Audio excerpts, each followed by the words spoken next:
La paix de Jésus sur vous, je suis votre frère Riven, suite du témoignage sur la seigneurie et divinité de Jésus-Christ. Il est écrit, je suis la lumière du monde, celui qui me suit ne marchera pas dans les ténèbres, mais il aura la lumière de la vie. Jean 8 verset 12. Ce jour-là j'étais allongé, je voyais une forte lumière, je constatais que le Seigneur Jésus-Christ m'observait à travers cette lumière. Subitement le Seigneur m'attira par sa force alors que je résistais, puis je traversais cette forte lumière. Après avoir traversé cette lumière, je voyais la race blanche dans les ténèbres, ces hommes blancs étaient dans des véhicules, et se dirigeaient dans un tunnel sombre en destination de l'enfer. J'étais triste pour eux, car eux-mêmes ignoraient leur destination. Ainsi il est écrit, vos pères ont mangé la manne dans le désert, et ils sont morts, c'est ici le pain qui descend du ciel, afin que celui qui en mange ne meure point, je suis le pain vivant qui est descendu du ciel. Si quelqu'un mange de ce pain, il vivra éternellement, et le pain que je donnerai, c'est ma chair, que je donnerai pour la vie du monde. Jean 6 versets 49 à 51. Oui, Église de Jésus-Christ, celui qui ne consomme pas Jésus-Christ l'a en réalité rejeté,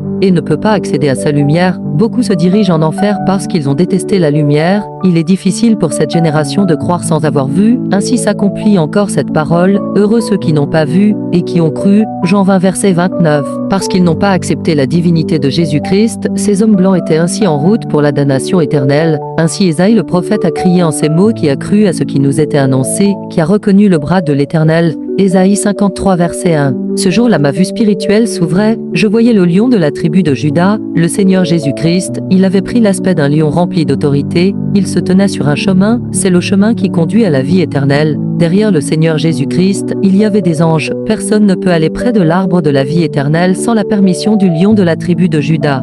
Souvenez-vous donc d'Adam et Ève qui n'avaient pas pu mettre la main sur l'arbre de la vie. Ce jour-là le Seigneur ouvrit ma vue spirituelle, je voyais un arbre imposant, je voyais des grandes eaux qui sortaient en abondance de cet arbre, je voyais les anges du Seigneur Jésus-Christ qui étaient près de cet arbre, l'un de ces anges tenait une Bible et ils adoraient le Seigneur. En réalité l'arbre qui faisait sortir de l'eau en abondance était le Seigneur lui-même. Ainsi il est écrit, mais celui qui boira de l'eau que je lui donnerai n'aura jamais soif, et l'eau que je lui donnerai deviendra en lui une source d'eau qui jaillira jusque dans la vie éternelle. Jean 4 verset 14.